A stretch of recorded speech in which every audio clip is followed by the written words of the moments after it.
अलंकार शास्त्र के इतिहास के विषय में चर्चा करते हुए आज हम पंडित जगन्नाथ के विषय में चर्चा करेंगे। पंडितराज जगन्नाथस्य जन्म 1600 ईस्वीत 1670 ईस्वी पर्यन्तं मन्यते। यतो हि शाहजहानेन पंडितराज इति उपाधिना सम्मानितः तथा च 1674 ईस्वी वर्षे अस्य महानुभावस्य स्वर्गवासो अभवत्। असौ विद्वन्मूर्धन्यो हि आन्ध्रवेगिरिपरिवारस्य तेलंगब्राह्मणो अवर्ततः। अस्य पितुः श्री पेरुभट्टो मातुर्नाम च लक्ष्मीदेवी आसीत्। अर्थात पंडितराज जगन्नाथ का जन्म 1600 ईस्वी से 1670 ईस्वी के मध्य में हुआ, क्योंकि बादशाह शाहजहां ने इनको पंडितराज की उपाधि से सम्मानित किया था और 1674 ईस्वी में इनका स्वर्गवास हो गया। ये विद्वानों में श्रेष्ठ और आन्ध्रवेगिरिपरिवार नामक स्थान पर तेलंग ब्राह्मण परिवार में इनका जन्म हुआ था। इसके पिता का नाम पेरुभट्ट और माता का नाम लक्ष्मी देवी था। इनके द्वारा रचित ग्रंथ पंडितराज जगन्नाथेन नैके ग्रंथा विरचिताः। तेषु प्रमुखा इमे सन्ति अमृतलहरी, लक्ष्मीलहरी, करुणालहरी, गंगालहरी, जगदाभरणम, आसफ विलास, भामिनी विलास, प्राणाभरणम, यमुना वर्णन चंपु, चित्रमीमांसा खंडनम, मनोरमा कुचमर्दनम और रसगंगाधरश्च। पंडितराज जगन्नाथ के द्वारा ये करीब 12 ग्रंथों की 12 ग्रंथों की रचना की गई और इनमें रसगंगाधर इनका प्रमुख रहा, जिनके द्वारा इनको प्रसिद्धि मिली।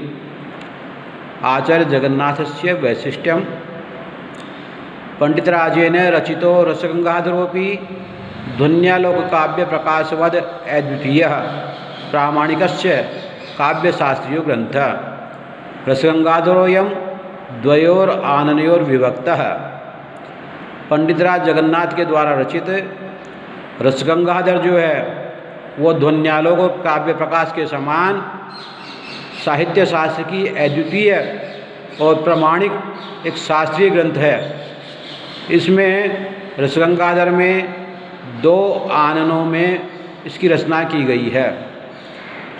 प्रथम आनने आचार्येण काव्यस्य लक्षण कारण भेदान व्याख्यातवान अथ रसस्य स्वरूपम भेदान संख्यां च विविच्य असो गुणस्य स्वरूपम तद्भेदांश्च वर्णयतः। आचार्य के द्वारा प्रथम आनन में काव्य के लक्षण, कारण और भेदों की व्याख्या की गई है। इसके बाद में रस के स्वरूप और भेदों की संख्या का विवेचन किया गया है और गुणों के स्वरूप और उनके भेदों का वर्णन इसमें किया गया है। द्वितीय आनने अस्यारंभे संलक्ष्य क्रमध्वनि विवेचित अथ शक्ति नियामकान संयोग विप्रयोगादीन वर्णयित्वा ध्वनि भेदानां विस्तरेण निरूपणम अकारसीत। दूसरे आनन में इन्होंने जो है प्रारंभ में संलक्ष्य क्रम ध्वनि की विवेचना की है, उसकी व्याख्या की है और शक्ति नियामक संयोग और विप्रयोग आदि इनका वर्णन करते हुए ध्वनि के भेदों का विस्तार से इन्होंने वर्णन किया है। अलंकार शास्त्र के इतिहास में अब अग्रिम आचार्य मम्मट विषय यथा काव्य प्रकाश से टीकाकारेण श्री भीमसेनेन मतानुसारेण काश्मीर वास्तव्यस्य मम्मटस्य पितुः जयट्टो आसीत्। अस्य समय ख्रीष्टस्य एकादशशताब्दस्य उत्तरार्धे सिद्ध्यति। आचार्य मम्मट के जन्म के विषय में काव्य प्रकाश के टीकाकार श्री भीमसेन ने उल्लेख किया है। उन्होंने काव्य प्रकाश की टीका में लिखा है कि आचार्य मम्मट जो है कश्मीर के रहने वाले थे और इनके पिता का नाम जय्यट था और इनका समय जो है ख्रीष्टाब्दी 11वीं ख्रीष्टाब्दी के उत्तरार्ध में बताया गया है। आचार्य मम्मटेन रचित ग्रंथाः अस्मिन् विषये आचार्य मम्मटेन द्वौ ग्रंथो रचितो सुप्रसिद्धो च काव्य प्रकाश शब्द व्यापार विचारश्च। वस्तुतः काव्य प्रकाश तद्दोषो शब्दार्थो स गुणावलंकृति पुनः क्वापि इति काव्यलक्षण सूत्रस्यैव व्याख्यारूपो ग्रन्थः। इदमेव सूत्रमेकमाश्रित्य मम्मटेन काव्य प्रकाशस्य दशोल्लासः विरचितः। आचार्य मम्मट के द्वारा रचित ग्रंथों में सुप्रसिद्ध काव्य प्रकाश और शब्द व्यापार विचार है। वस्तुतः काव्य प्रकाश में जो काव्य का लक्षण दिया गया है कि तद्दोषो शब्दार्थो स गुणावलंकृति पुनः क्वापि ही, इस काव्य लक्षण के सूत्र के द्वारा ही इसकी व्याख्या के रूप में काव्य प्रकाश की ग्रंथ की रचना की गई है और इसी सूत्र का सहारा लेकर के आश्रय लेकर के आचार्य मम्मट ने काव्य प्रकाश में 10 उल्लासों की रचना की है। आचार्य मम्मटस्य वैशिष्ट्यम। आचार्य मम्मटेन विरचितो काव्य प्रकाशो अलंकार शास्त्रस्य प्रसिद्धतमः प्रामाणिकस्य ग्रंथो वर्तते। दशोल्लासै विभूषिते अस्मिन् ग्रंथे भागत्रयं वर्तते। कारिका वृत्तिः उदाहरणञ्च इति। मम्मटेन कारिकासु अर्थात सूत्रेषु समासपद्धत्याः प्रथमं काव्यशास्त्रीय नियमः प्रोक्ताः, तदनन्तरं वृत्तिषु कारिका व्याख्यातः। आचार्य मम्मट के द्वारा विरचित काव्य प्रकाश अलंकार शास्त्र का प्रसिद्ध और प्रामाणिक ग्रंथ है। 10 उल्लासों के द्वारा सुसज्जित इस ग्रंथ में 3 भाग किए गए हैं। पहला भाग कारिका का है, दूसरा भाग वृत्ति और तीसरे भाग में उदाहरण दिए गए हैं। मम्मट के द्वारा कारिका या सूत्रों में ही जो है समास पद्धति के द्वारा संक्षिप्त रूप में काव्य शास्त्रीय नियमों की चर्चा की गई है, काव्य शास्त्रीय नियमों का उल्लेख किया गया है और उसके बाद वृत्तियों में कारिका की व्याख्या की गई है तथा उनके उदाहरण दिए गए हैं। आचार्य मम्मट ने काव्य प्रकाश के प्रथम उल्लास में ब्रह्म षष्ठी की अपेक्षा कवि षष्ठी को उत्कृष्ट बताते हुए कहा है कि ब्रह्म षष्ठी अपेक्षया कवि षष्ठे उत्कृष्टतां प्रदर्श्य काव्यस्य लक्षणं कारण प्रयोजनानि प्रतिपादिताः। द्वितीयोल्लासे शब्दशक्तय शब्दस्य अर्थस्य च भेदाः वर्णिताः। तृतीयोल्लासे आर्थिव्यञ्जनाय वर्णनम्। चतुर्थोल्लासे ध्वने भेदाः वर्णिताः। पंचमोल्लासे गुणीभूतव्यङ्ग्यस्य अष्टौ भेदाः निरूपिताः तथा षष्ठोल्लासे अधमकाव्यस्य भेदौ वर्णयन् सप्तमोल्लासे रसपतीति विघातका दोषाः वर्णिताः। अष्टमोल्लासे त्रयो गुणाः। नवमोल्लासे अनुप्रासादय शब्दालंकारा तथा च दशमोल्लासे उपमा रूपकोत्प्रेक्षादीनाम् एकषष्ट्यार्थ अलंकाराणां सोदाहरणं विवेचनम् उपलभ्यते। आचार्य ने अपने ग्रंथ में काव्य प्रकाश में जो है वो प्रथम उल्लास में ये बताया है कि ब्रह्म षष्ठी की अपेक्षा कवि षष्ठी की उत्कृष्टता सिद्ध है। तो ब्रह्म षष्ठी की अपेक्षा कवि के द्वारा रचित जो रचना है काव्य संसार है वह श्रेष्ठ है। इसका प्रदर्शन करते हुए काव्य के लक्षण, कारण और प्रयोजन के विषय में उन्होंने बताया है। द्वितीय उल्लास में शब्द शक्तियों के विषय में, शब्द की और अर्थ की जो शक्तियाँ हैं उनके विषय में इन्होंने बताया है। तीसरे उल्लास में आरती व्यंजना का वर्णन किया गया है। चतुर्थ उल्लास में ध्वनि के भेदों का वर्णन किया गया है और पंचम उल्लास में गुणीभूत व्यंग के 8 भेदों का उल्लेख किया गया है। छठे उल्लास में अधम काव्य के भेदों का और सातवें उल्लास में रस की प्रतीति में जो विघ्न करने वाले जो दोष हैं उनके विषय में उल्लेख किया गया है।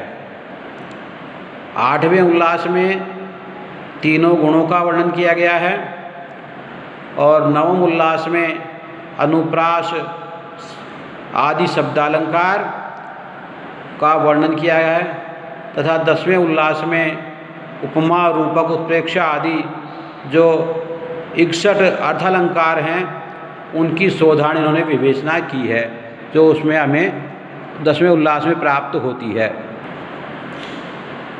आचार्य विश्वनाथ के व्यक्तित्व और कृतित्व के विषय में चर्चा करते हुए इनके समय के विषय में निर्णय करते हैं।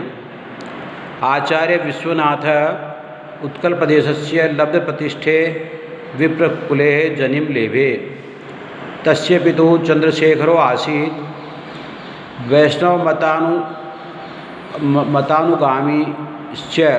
मतानुयायीश्च वैष्णव मतानुयायीश्च अनेन साहित्य दर्पणे अल्लाउद्दीनस्य उल्लेखः कृतः। तदनुसारेण अस्य समय 14th शताब्द्याः पूर्वार्धो निश्चितः। आचार्य विश्वनाथ उत्कल प्रदेश के सुप्रतिष्ठित परिवार में ब्राह्मण कुल में इन्होंने जन्म लिया। इनके पिता का नाम चंद्रशेखर था और वैष्णव मतानुयायी थे ये। इनके द्वारा साहित्य दर्पण में अल्लाउद्दीन खिलजी का उल्लेख किया गया है। उसके अनुसार इनका जन्म जो है वो 14वीं शताब्दी के पूर्वार्ध में सुनिश्चित किया गया है। रचित ग्रंथा आचार्य विश्वनाथेन महती महनीय च साहित्य सृष्टिकृतः प्रमुख ग्रंथा इमे सन्ति। राघव विलास महाकाव्यम, कुवलयासु चरितम, प्रभावती परिणय, चंद्रकला नाटिका, प्रशस्ति रत्नावली, साहित्य दर्पणम, काव्य प्रकाश दर्पणम, नरसिंह विजयन चेति। एतेषु अलंकार शास्त्रीय साहित्य दर्पणाख्यो ग्रंथो अतिशय लोकप्रिय सुप्रसिद्धश्च। विश्वनाथ के द्वारा बहुत ही महत्वपूर्ण साहित्य शास्त्र की रचना की गई। इनके प्रमुख ग्रंथों में राघव विलास महाकाव्य, कुवलयासु चरितम, प्रभावती परिणय, चंद्रकला नाटिका, प्रशस्ति रत्नावली, साहित्य दर्पण, काव्य प्रकाश दर्पण और नरसिंह विजय प्रमुख हैं। इनमें अलंकार शास्त्रीय ग्रंथों में साहित्य दर्पण नामक ग्रंथ जो है इनका बहुत ही लोकप्रिय और सुप्रसिद्ध ग्रंथ हुआ है। आचार्य विश्वनाथ से वैशिष्ट्यम कविराज सांदी विग्रह का उपाधि धारिणा विश्वनाथेन साहित्य दर्पणाख्यम काव्यशास्त्रीय ग्रंथम सरल बोधगम्य भाषायां विलिख्य साहित्य संसारस्य महान उपकारो विहितः। कविराज विश्वनाथ जो सांदी विग्रह नामक उपाधि से सुशोभित हैं, उनके द्वारा साहित्य दर्पण नामक काव्य शास्त्रीय ग्रंथ की रचना सरल, सुगम और बोधगम्य भाषा में करने से संसार का महान उपकार हुआ है। इनके द्वारा रचित यह ग्रंथ आज भी पूरे देश में विभिन्न विश्वविद्यालयों में पाठ्यक्रम में इसकी संलग्न है। और साहित्य दर्पण वहाँ पर अध्ययन अध्यापन उसका चलता रहता है। साहित्य दर्पण विषये आचार्येण ग्रंथेऽस्मिन् त्रयो भागा विहिता कारिकाः वृत्तयः उदाहरणानि च 10 परिच्छेदै विभूषितस्य साहित्य दर्पणस्य उपयोगिता स्पष्टम अस्य प्रचार प्रसारेण ज्ञायते है। आचार्य विश्वनाथ के द्वारा रचित जो साहित्य दर्पण ग्रंथ है वह 3 भागों में विभक्त है। प्रथम भाग कारिका, दूसरा वृत्ति और तीसरा उदाहरण के रूप में। 10 परिच्छेदों से विभूषित यह साहित्य दर्पण प्रचार प्रसार की दृष्टि जो है पूरे देश में विश्वविद्यालयों में उसका अध्ययन अध्यापन कराया जाता है। आचार्य विश्वनाथ ने जो है इसमें साहित्य दर्पण में मंगलाचरण का प्रारंभ करते हुए काव्य प्रयोजन, काव्य के लक्षण, दोष, गुण, रीति और अलंकारों आदि के विषय में बताया है। उसके बाद उन्होंने शब्द और अर्थ की शक्तियों के विषय में चर्चा की है और नायक नायिका के भेदों का उल्लेख किया है।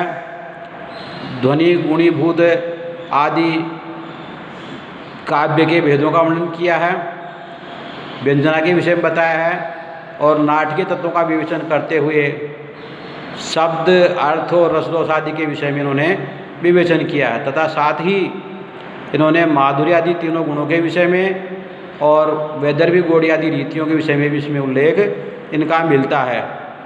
और अंत में इन्होंने शब्दालंकार, अर्थालंकार और उभयालंकार आदि का विस्तार से इन्होंने वर्णन किया है। इनका जो काव्य लक्षण है वह बहुत ही महत्वपूर्ण है। इन सभी काव्य लक्षणों का खंडन करते हुए एक ही काव्य लक्षण अपना रखा कि काव्यम रसात्मकम वाक्यम, रसात्मकम वाक्यम एवं काव्यम।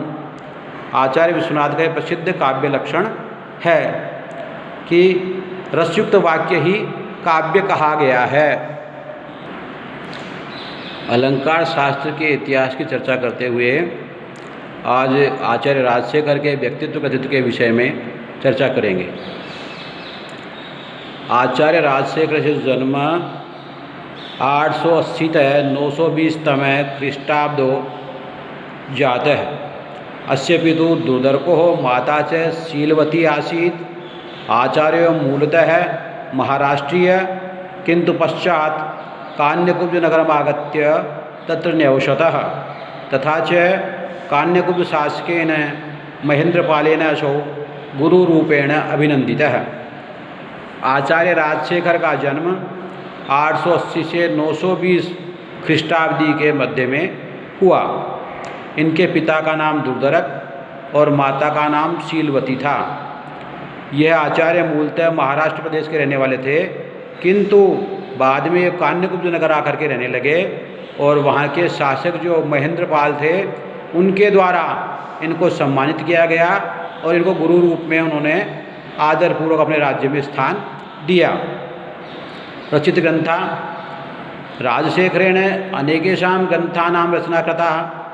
तेषां काव्यमीमांसा काव्यशास्त्रीय ग्रंथो वर्तते तथा 4 रूपकाणि अपि असौ व्यरचयत्। विद्वत्सालभञ्जिका, कर्पूरमंजरी, बालरामायण, बालभारतम च। आचार्य राजशेखर के द्वारा कई ग्रंथों की रचना की गई, जिनमें काव्यमीमांसा एक काव्यशास्त्रीय ग्रंथ है। इसके अलावा उन्होंने 4 रूपकों का भी निर्माण किया। विद्वत्सालभञ्जिका, कर्पूरमंजरी, बालरामायण और बालभारत। आचार्य हेमचंद्रस्य काव्यानुशासन ग्रंथे संकेतः प्राप्यते यत् हरविलास महाकाव्यस्य रचिता भी अयमेव अस्ति। आचार्य हेमचंद्र के काव्यानुशासन ग्रंथ में यह संकेत मिलता है कि हरविलास महाकाव्य की रचना भी इन्होंने ही की है, किंतु आज की तारीख में यह ग्रंथ उपलब्ध नहीं होता है। वैशिष्ट्यम काव्यमीमांसा ग्रंथ विषये आचार्येण स्वयमेव लिखितं यदस्मिन् ग्रंथे 18 विद्यन्ते। किंतु अस्मिन् समये अधिकरणम् एकमेव प्राप्यते। इदम् अधिकरणं कविरहस्यम् इति अभिधानेन अभिहितम्। अस्मिन् अधिकरणे अष्टादशाध्यायाः सन्ति। अलङ्कारशास्त्रं हि वेदानां सप्तमङ्गमिति राजशेखरेण काव्यमीमांसायाम् उद्घोषो कृतः। काव्यमीमांसा ग्रंथ के विषय में आचार्य ने स्वयं ही लिखा है कि इस ग्रंथ में 18 अधिकरण हैं, किंतु वर्तमान समय में इनमें से एक ही अधिकरण प्राप्त होता है जो कि कवि रहस्य नाम से दिया गया है, और इस अधिकरण में 18 अध्याय प्राप्त होते हैं। अलंकार शास्त्र को वेदों का 7वां अंग माना गया है, ऐसा राजशेखर के द्वारा अपने काव्य मीमांसा में उल्लेख किया गया है। इस प्रकार से राजशेखर जो है अलंकार शास्त्र के एक महनीय आचार्य हैं।